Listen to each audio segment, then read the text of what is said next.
Hello everyone, আসসালামু আলাইকুম। কেমন আছেন সবাই? আবারও আপনাদের সাথে নতুন একটি ব্লগ ভিডিও শেয়ার করতে এসেছি। তো ভিডিওটি দেখেই বুঝতে পারছেন আসলে আমি কি ভিডিও আপনাদের সাথে শেয়ার করতে এসেছি। তো চলুন দেখা যাক। আজকে আমি গিয়েছিলাম একটু বাজারে। তো বাজারে গিয়ে আসলে কি কেনাকাটা করলাম সেটাই আজকে আমি আপনাদের সাথে শেয়ার করব। তো এই যে দেখছেন শাকটা, এই শাকটার নাম নাকি রাধা পূর্ণিমা। আমি কখনো এই শাকের নাম শুনিনি, বাট দেখিও নাই, আজকেই ফার্স্ট টাইম দেখলাম।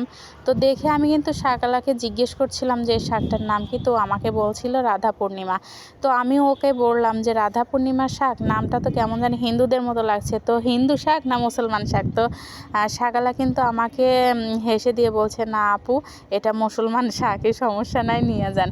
তো আসলে খাওয়া হয়নি, তো ট্রাই করে দেখবো আসলে শাকের টেস্টটা কেমন। তো আপনারা যদি কেউ এই শাকগুলো খেয়ে থাকেন, রাধা পূর্ণিমার শাক, তো অবশ্যই কমেন্ট করে জানাবেন যে আসলে শাকগুলো